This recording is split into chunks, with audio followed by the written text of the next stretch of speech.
Today, we have a true icon of style and extravagance. An extraordinary woman who did redefine the very meaning of glamour. A patron of the arts, a fashion icon, and a true embodiment of the avant-garde. She is a true original, a visionary who is not afraid to be herself. We will discuss the life and fashion choices of Luisa Casati, also known as Marchesa Casati, from Venice to Honolulu. Fabulous! Darling, my parties were a celebration of life, a testament to the power of art and beauty. Welcome to our podcast, where we focus on unique and often controversial figures of the past. Marchesa Casati's distinctive style and larger-than-life personality left an indelible mark on the world of fashion. In this hypothetical interview, we ask Marchesa Casati to imagine herself stepping out in today's fashion while maintaining her unique sense of style. Marchesa, thank you for joining us. You are known for your eccentric lifestyle, extravagant parties, and exquisite taste in art and fashion. You wore elaborate costumes adorned with peacock feathers, live snakes, and other exotic embellishments in public, cementing your reputation as a rule breaker in high society. My darling, it's a delight to be here. Let us speak of fashion, of art, of life itself. I am always happy to share my insights with those who appreciate the finer things in life. Absolutely. Your fashion choices are legendary, Marchesa. You are known for pushing boundaries and challenging conventional notions of beauty. To start, could you tell us how you became one of the most eccentric figures in history? I believe that fashion should be an art form, a way to express oneself. I was never interested in following trends or conforming to societal expectations. I wanted to create a visual spectacle, a living work of art. I drew inspiration from the Renaissance, from ancient Egypt, from the exotic and the fantastical. I wanted to be a muse, a symbol of beauty and extravagance. And that self-expression led to some scandalous moments in your life. Let's talk about your famous quote, "I want to be a living work of art." How did you bring that vision to life? I firmly believe that one should not shy away from creating their own path and embracing their individuality. For me, that meant cultivating an appearance that reflected my artistic spirit. I often wore extravagant outfits adorned with feathers, jewels, and unusual accessories.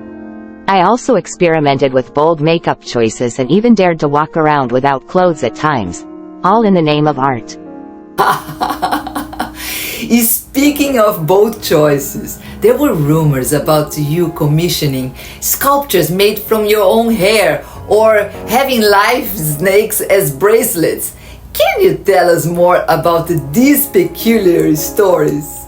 Ah, yes. I've always been fascinated by the surreal and the macabre.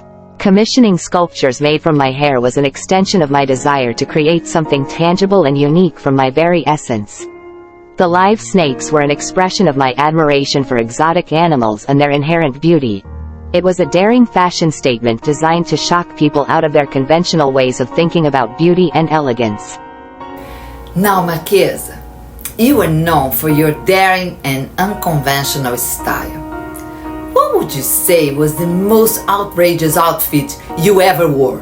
Ah, my darling, that is a difficult question.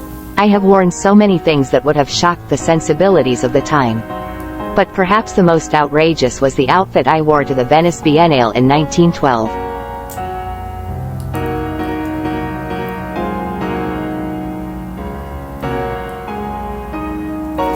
Tell us more about this outfit. It was a creation of the brilliant Paul Poiret, a true artist of fashion. He draped me in a shimmering gown of silver lame, adorned with thousands of tiny mirrors. The effect was dazzling, almost otherworldly. I wore a headdress of peacock feathers, a jeweled serpent coiled around my neck, and a pair of enormous, jeweled earrings. I was a vision of extravagance, a living work of art. And how did people react? Some were enthralled, mesmerized by my appearance. Others were shocked, scandalized, even horrified. But that was the point, wasn't it? To provoke, to challenge, to make people think. Your style was a spectacle. What were some of the challenges you faced, in pursuing such a bold and unconventional aesthetic? Challenges? My darling, they were merely opportunities for creativity. The world often tried to confine me, to dictate what was acceptable. But I refused to be bound by convention. I embraced the discomfort, the whispers of disapproval, for they fueled my desire to push further, to break free from the mundane. You mentioned the whispers of disapproval. Did you ever feel the pressure to conform to society, and how did you deal with those pressures? Conformity? Never. I was a creature of my own design. The whispers, the disapproval, they were merely the background noise of a world that couldn't understand my vision. I chose to ignore them, to focus on my own artistic expression. My style was a rebellion against the mundane, a celebration of the unconventional. Kiss of truth, Marchesa. You had a strong connection with the artists and art throughout your life. How did these relationships influence your life and work? I was deeply inspired by the artists I surrounded myself with, and I, in turn, inspired them. I became a muse and patron for many, providing them with the freedom to create and experiment. These relationships enriched my life and allowed me to explore my aesthetic vision more deeply. Speaking of art, you were a close friend of many prominent artists, including the enigmatic Oscar Wilde. What were your thoughts on his work, particularly his novel, The Picture of Dorian Gray? Ah, Wilde, such a brilliant mind, a true artist of words, and The Picture of Dorian Gray is a masterpiece of psychological exploration. The novel delves into the dark side of human nature, the allure of eternal youth, and the consequences of unchecked desires. I found the story both fascinating and unsettling, a reflection of the decadent and morally ambiguous society in which we lived. Did you ever see yourself in the character of Dorian Gray? I certainly understood Dorian's desire for eternal youth and beauty. However, I believe I differed from him in my approach to life. While Dorian sought to preserve his physical appearance at the expense of his soul, I embraced the passage of time and the inevitable changes it brought. I saw beauty in the aging process, in the lines etched by experience, and the wisdom gained through the years. I was not afraid to age, for I knew that true beauty lies within, not on the surface. You've always been a champion of individuality expression. Do you think Dorian Gray's pursuit of eternal youth was a form of self-expression or a desperate attempt to escape the realities of life? Darling, Dorian's pursuit of eternal youth was a complex and multifaceted one. It was undoubtedly a form of self-expression, a desire to control his own image and defy the natural order of things. However, it was also a desperate attempt to escape the consequences of his actions, to avoid the inevitable aging and decay that comes with life. He sought to preserve his youthful beauty, but in doing so, he lost his soul. Now, Marchesa, imagine stepping out in today's fashion while maintaining, of course, your unique sense of style. What would you wear? I have a penchant for bold colors and patterns.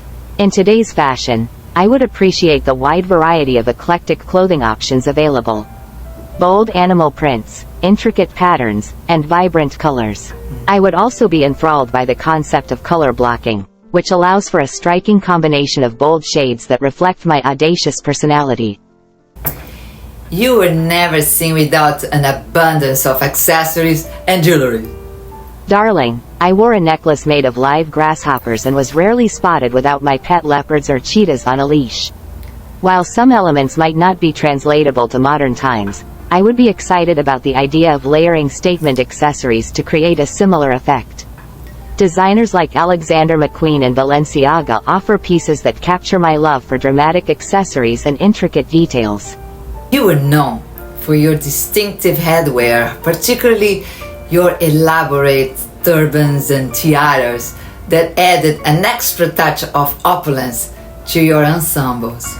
I would find contemporary fascinators and wide-brimmed hats appealing as they offer a modern take on the headwear I embraced during my time period. Designers such as Philip Tracy are renowned for their statement headpieces that would align with my taste for dramatic flair. You often experimented with makeup.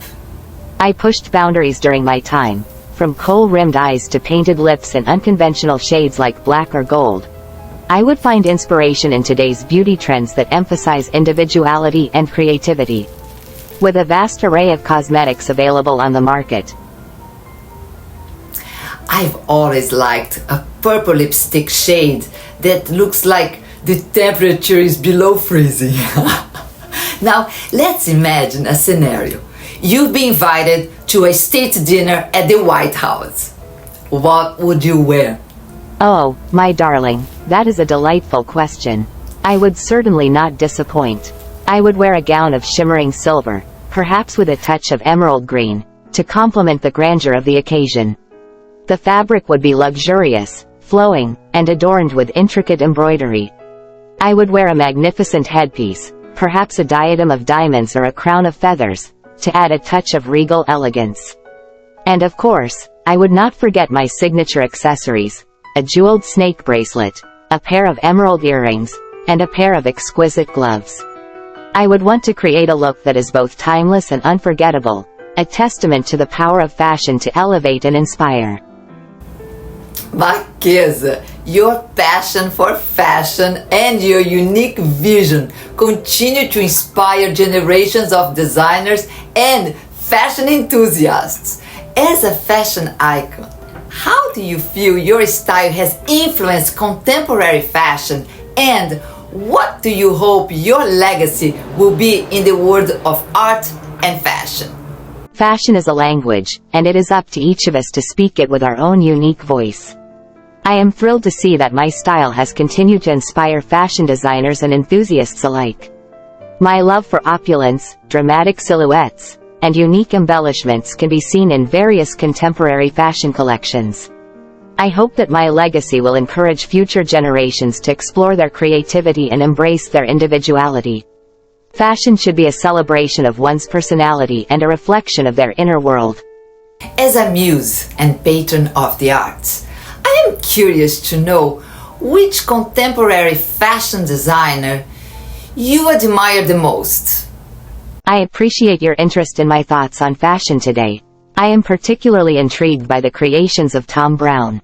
His innovative approach to tailoring and impeccable craftsmanship resonate with my appreciation for the artistry of fashion. His designs often blur the lines between men's and women's wear, with gender-neutral collections. This experimental approach reflects your own disregard for societal expectations. Both you and Browne have considered creativity and self-expression central to your work. Marchesa, I am a sucker for sequins, which you have incorporated into your wardrobe with such panache. What attracted you to this shimmering fabric? Ah, sequins. They are the very essence of glamour, don't you think? They catch the light, they dance, they transform the ordinary into the extraordinary. They are like tiny stars, scattered across my gowns, my coats, my hats, even my shoes. They make me feel like a goddess, a creature of the night, a being of pure enchantment. You are known for surrounding yourself with the most captivating individuals of your time. Would you say that there are any contemporary artists whose work resonates with your spirit or aesthetic? I was a passionate patron of the arts, supporting numerous artists during my lifetime. One artist whose work I believe encapsulates my artistic spirit is Damien Hirst. His audacious and thought-provoking creations, often characterized by their opulence and intricate detail, mirror the extravagance and theatricality that I embraced in my own life. Hirst's fascination with the macabre and the beautiful would undoubtedly have intrigued me, as I too was captivated by the allure of contrasts in my wardrobe and lifestyle. Ah, kiss of truth! Your soirées were legendary, Marchesa. Tell us what was the secret to creating such unforgettable gatherings. Ah, my darling, it was all about the guests, of course. I believe that a truly memorable event is one that brings together a diverse and fascinating group of individuals. I always strive to create an atmosphere where artists, intellectuals, and socialites could mingle and inspire one another. Can you tell us about some of the most notable guests who graced your salons? Oh, where to begin? I have had the pleasure of hosting some of the most brilliant minds of our time. There was, of course, the incomparable Gabriele D'Annunzio, the poet who captured my heart and my imagination. He was a frequent guest at my palazzo, and we would often spend hours discussing art, literature, and life itself. Another unforgettable guest was the visionary artist, Giovanni Boldini. He was a master of capturing the essence of his subjects, and I was honored to sit for him on numerous occasions. His portraits of me are some of my most treasured possessions. And, of course, I cannot forget the brilliant Igor Stravinsky, whose music was a constant source of inspiration. He would often perform his compositions at my palazzo, and his music would fill the air with an intoxicating energy. You know, I broke the 90s code when I was photographed for a Vanity Fair article in my helmet hair, naked, with enough Chanel accessories and a strategic handbag. I later read in the article that the photo was reminiscent of Igor Stravinsky's remark that he once saw a woman in Rio who looked as if she could dial a telephone with her nipples. You were known for your unconventional approach to fashion. Marchesa, how did you choose your guests based on their style? Style, my darling, is not merely about clothes. It is about the way one carries oneself, the way one expresses their individuality. I sought out guests who were bold, original, and unafraid to push boundaries. I wanted my salons to be a melting pot of creativity, where different styles could collide and spark new ideas. Marchesa, we can only imagine the extraordinary conversations and discussions that took place at such a soirée. The most important ingredient for a successful gathering is the presence of interesting and inspiring individuals, n'est-ce pas? Can you give us an idea of your guest list? Oh, what a delightful question. I would, of course, invite the artists who have inspired me throughout my life. I'd start with the surrealist, Salvador Dali, and the father of Cubism, Pablo Picasso. Their revolutionary approaches to art have always fascinated me. I would also invite the Italian futurist, Filippo Tommaso Marinetti, and the innovative dancer, Loie Fuller. And writers? Among the writers, I would invite the French decadent poet, Charles Baudelaire, and the Irish playwright, Oscar Wilde. Their literary works have been a great source of inspiration for me. I would also invite the Italian poet, Gabriele D'Annunzio, and the American novelist, Henry James. And musicians? For the musicians, I would invite the renowned composer, Igor Stravinsky, and the Italian operatic tenor, Enrico Caruso. Their melodies and harmonies have always touched my soul. I would also invite the French composer, Claude Debussy, and the German-British conductor, Leopold Stokowski. And fashion icons? I would invite the fashion icons who have influenced my unique style. I would invite Paul Poiret, Coco Chanel, and Elsa Schiaparelli. Their innovative designs have always been a great inspiration for me. Your soirees were legendary, Marchesa. You hosted the most fascinating and influential people of your time. If you were to throw a soiree today, who would be on your guest list? Oh, my dear, the possibilities are endless. I would, of course, invite the most captivating artists, writers, and intellectuals of our time. Let's start with the creative minds.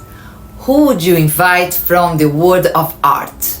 I would be thrilled to have the enigmatic and brilliant artist Marina Abramovic, whose performance art pushes boundaries and challenges perceptions. I would also invite the extraordinary photographer Cindy Sherman, whose work explores identity and representation in such a powerful way. And what about the literary world? Who would you invite to stimulate your mind and spark conversation? I would be absolutely captivated by the brilliant and provocative writer Zadie Smith. Her sharp wit and insightful observations on society would make for a truly stimulating conversation. And I would be honored to have the enigmatic and brilliant novelist Haruki Murakami, whose surreal and dreamlike narratives would transport us to another world. I would also invite the captivating poet and activist Amanda Gorman, whose words inspire and empower. And who would you invite from the world of fashion? John Galliano, of course, who incorporates elements of surrealism and theatricality into his creations. Additionally, modern photographers like Stephen Klein and Merton Marcus who continue to draw inspiration from my iconic looks in their work. And finally, Marchesa, who would you invite from the world of music and performance? I would be absolutely enthralled by the musical genius of Björk, whose experimental and innovative music pushes the boundaries of sound. And I would be delighted to have the captivating and enigmatic singer-songwriter, FKA Twigs, whose artistry and performance are truly mesmerizing. I would also invite the extraordinary and powerful performer, Beyoncé, whose music and stage presence are a force to be reckoned with. Marchesa, this soiree sounds absolutely unforgettable! My dear, it would be a night to remember, a celebration of creativity, beauty, and the power of the human spirit. Our audience is eager to hear your insights on how to stand out at a party. Now, there's always the question of whether one should aim to be a show-off or an intellectual. What is your take on this matter? Such a delightful question. You see, in my experience, one does not have to choose between being a show-off and an intellectual. In fact, I encourage a harmonious blend of both. After all, a truly memorable party guest is someone who can captivate others with their wit, charm, and unique style. That's fascinating, Marchesa. Could you please share some tips on how one can strike this balance between being a show-off and an intellectual? Of course. First and foremost, always present yourself in a way that feels true to your personality. Don't be afraid to make a statement with your attire or accessories, as this can serve as a wonderful conversation starter. However, be mindful not to let your appearance overshadow your intellect. Engage in meaningful conversations and showcase your knowledge on various topics. Be sure to listen attentively to others and ask thought-provoking questions, as this demonstrates respect and genuine interest. Those are excellent tips, Marchesa. I am sure our audience will find them invaluable. Now, let's delve a little deeper into the show-off aspect. How can one exhibit their unique qualities without coming off as arrogant or boastful? A true show-off, in my opinion, is someone who is confident and proud of their accomplishments without flaunting them in a vain or pretentious manner. Share your achievements when appropriate, but avoid dominating conversations with self-promotion. Instead, use your accomplishments as a foundation to offer advice, share experiences, and inspire others. By doing so, you will be seen as both a show-off and an intellectual, a captivating and memorable party guest. We are confident that our audience will benefit greatly from your wisdom. Could you share a brief anecdote from one of your most memorable parties? Oh, I have so many delightful memories. One that comes to mind is a masquerade ball I hosted in Venice. I had ordered a stunning, handcrafted peacock headdress adorned with thousands of feathers and gemstones. As I made my entrance, the guests were absolutely enthralled by my appearance.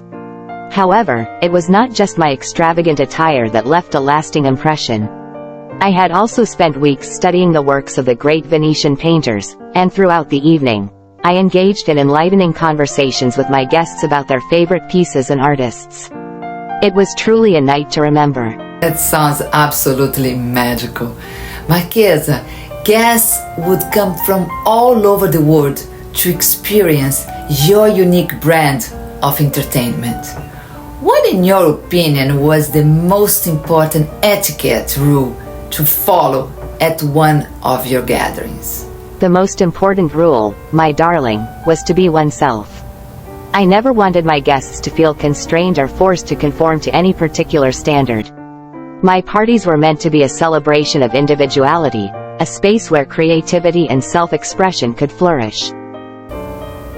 The most important rule of etiquette is to be yourself, to embrace your individuality and to make the most of every moment. So, you encourage guests to embrace their own unique style and personality. Yes, I believe that true elegance lies not in adhering to rigid rules, but in finding one's own unique way of expressing oneself. A guest should arrive at my party dressed in a way that reflects their own personal taste and style.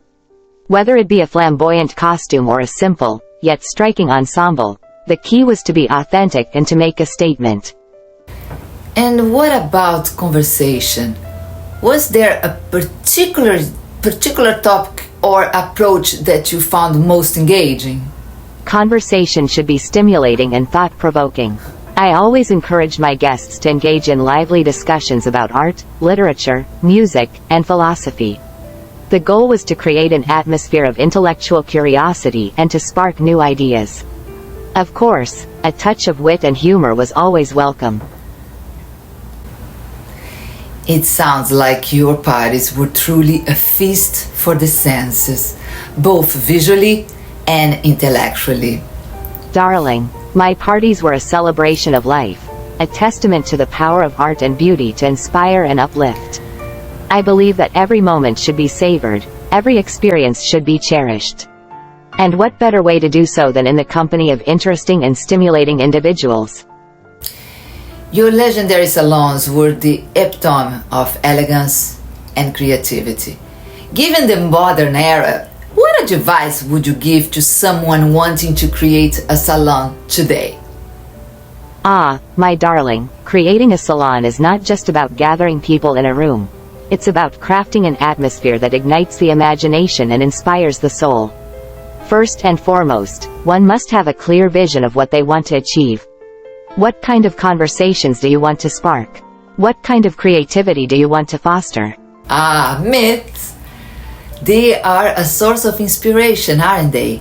It's about capturing the essence, the spirit of the myth, how to debunk myths. You are known for your curiosity and your love of learning. How can you cultivate this curiosity in your own salon? Curiosity is the key to a salon's success. It's essential to surround yourself with people from diverse backgrounds and expertise. Encourage them to share their stories, their passions, and their knowledge. A salon should be a space where people feel comfortable asking questions, exploring new ideas, and challenging each other's perspectives. Your salons were famous for their lively debates and intellectual discussions. What tips do you have for fostering meaningful conversations in a modern salon? The art of conversation requires active listening, empathy, and a willingness to engage with opposing views. Create an environment where people feel heard and valued, and encourage them to speak their minds. Remember, a salon is not a platform for self-promotion, but a space for collective growth and exploration. Your salons were renowned for their opulent decor and lavish parties. How can someone create an atmosphere that inspires creativity and conversation. Atmosphere is everything. It's the subtle nuances that make a salon come alive. Consider the lighting, the music, the scents, and the textures. Create an environment that is both beautiful and thought-provoking. And, of course, don't forget the importance of good food and fine wine. They have a way of lubricating the mind and sparking the imagination. In terms of social gatherings, do you prefer a more formal sit-down dinner or a casual setting? I have always been drawn to the extravagance and elegance of a formal sit-down dinner. The allure of such an event lies in its ability to transport guests into a world of sophistication and enchantment. I believe that a formal dinner offers a unique opportunity for engaging conversations and establishing memorable connections. It's evident that you appreciate the art of fine dining. Could you elaborate on what makes a formal sit-down dinner so appealing to you?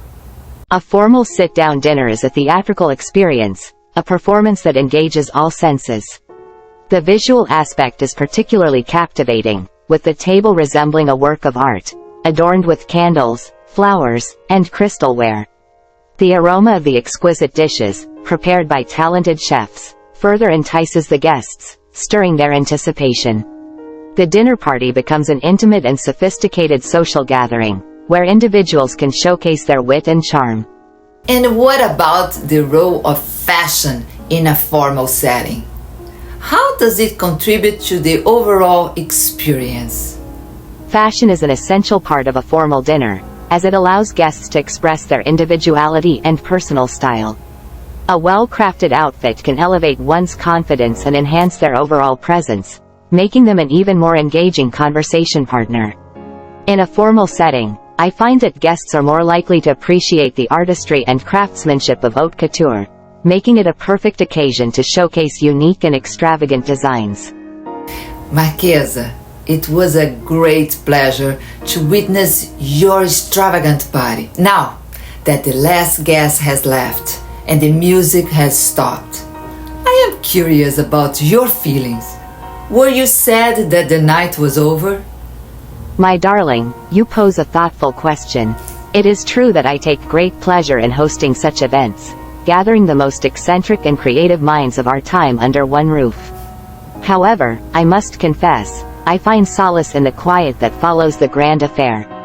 Once the last guest departs, I am left with the space to reflect, to recharge, and to plan the next soirée that will surely captivate the world. It's fascinating to hear that you find solace in solitude.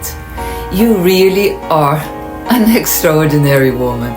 Marchesa, it's remarkable how you transform the energy of your parties into creative inspiration. Can you tell us what your guests often take away from these unforgettable nights?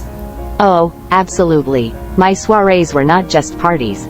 They were experiences that stimulated the senses and ignited the imagination. Guests often left with unforgettable memories and creative inspirations. Another thing my guests took away was a sense of astonishment. These moments of bewilderment stayed with them long after the party ended.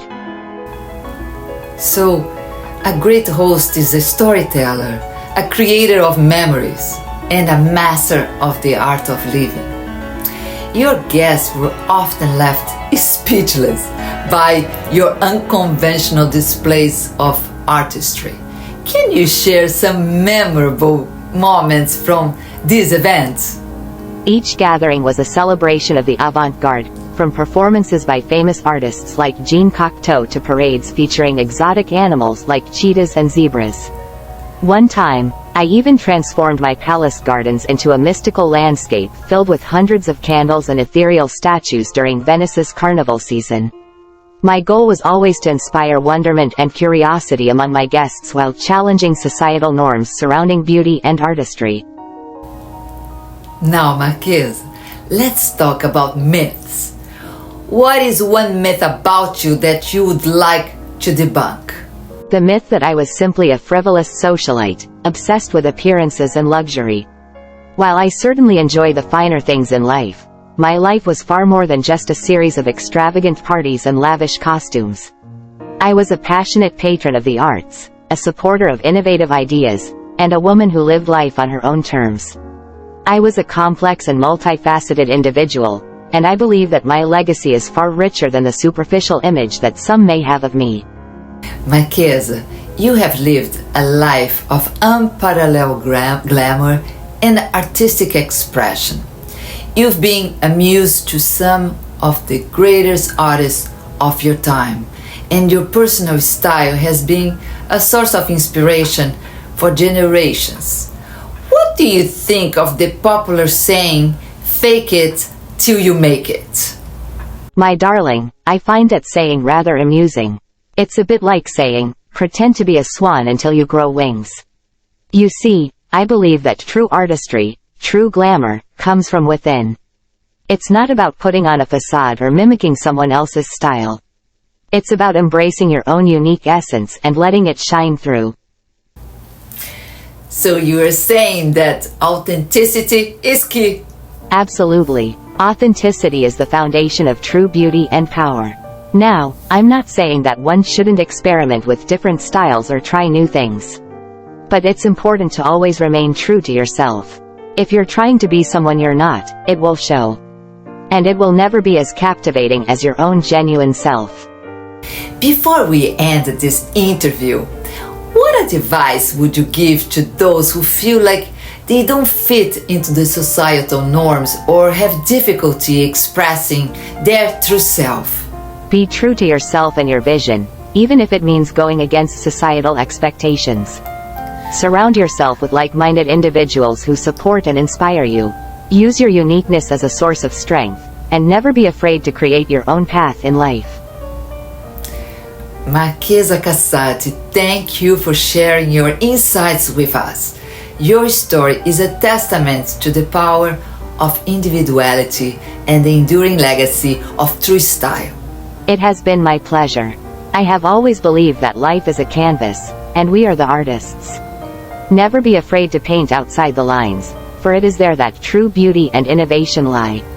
Embrace your individuality, nurture your creativity, and never stop exploring. The world is your playground, and you are the masterpiece. I am sure your stories inspired many of our listeners. Finally, can you give any advice for those who want to live a life as extraordinary as yours? Thank you for your kind words. I would encourage anyone who seeks an extraordinary life to be true to themselves and to nurture their creativity. Remember, life is a grand performance. The most beautiful things are often the most unexpected. Now, let us go and create some more outrageous fashion moments. And there you have it. Marchesa Casati was an extraordinary woman who maintained an extravagant and eccentric lifestyle. She was known for her love of art, fashion, and parties. And she was particularly fond of a champagne cocktail called Death in the Afternoon. The secret of her energy lies not in a particular diet, but in a philosophy of life. Be bold, be fearless. Don't be afraid to take risks or stand out, because it is in these moments that true magic unfolds. Embrace the unconventional. Your style is a reflection of your inner world, so let it shine. Until next time, play your role with passion and the world will be mesmerized. Now add that to your champagne with absinthe and a sugar cube and drink it! Kiss of truth!